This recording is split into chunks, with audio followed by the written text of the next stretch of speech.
ಮೇ 29ರಿಂದ 2025-26ನೇ ಸಾಲಿನ ಶೈಕ್ಷಣಿಕ ತರಗತಿಗಳು ಆರಂಭವಾಗಲಿದ್ದು, ಶಿಕ್ಷಣ ಇಲಾಖೆ 2025-26ನೇ ಶೈಕ್ಷಣಿಕ ಸಾಲಿನ ಪ್ರಾಥಮಿಕ ಮತ್ತು ಪ್ರೌಢಶಾಲೆಗಳ ನೂತನ ವೇಳಾಪಟ್ಟಿಯನ್ನು ಪ್ರಕಟಿಸಿದೆ. 2026-25ನೇ ಸಾಲಿನ ಶೈಕ್ಷಣಿಕ ಸಾಲಿನ ಚಟುವಟಿಕೆಗಳನ್ನು ಪ್ರಾರಂಭಿಸಲು ಸದರಿ ಸಾಲಿನಲ್ಲಿ ಎಂದಿನಂತೆ ಅಗತ್ಯ ಪೂರ್ವ ಸಿದ್ಧತೆಗಾಗಿ ದಿನಾಂಕ 29/5/2025ರಿಂದ ಶಾಲೆ ಪ್ರಾರಂಭ ಮಾಡೋಕೆ ಸೂಚಿಸಿದೆ.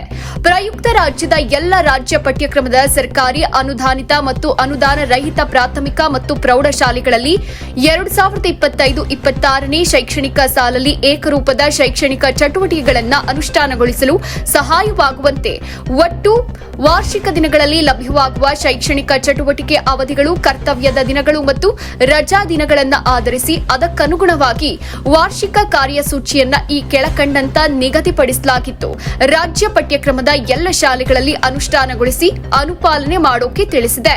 ಮೊದಲನೇ ಅವಧಿ ದಿನಾಂಕ 29/5/2025ರಿಂದ 19/9/2025. ಎರಡನೇ ಅವಧಿ 8/10/2025ರಿಂದ 10/4/2026. ದಸರಾ ರಜೆ 20/9/2025ರಿಂದ 7/10/2025. ಬೇಸಿಗೆ ರಜೆ 11/4/2026ರಿಂದ 28/5/2026 ಮತ್ತಷ್ಟು ಸುದ್ದಿಗಳಿಗಾಗಿ ನೋಡ್ತಾ ಇರಿ ಪಬ್ಲಿಕ್ ನ್ಯೂಸ್ 24x7. ಇದು ಸತ್ಯದ ಧ್ವನಿ.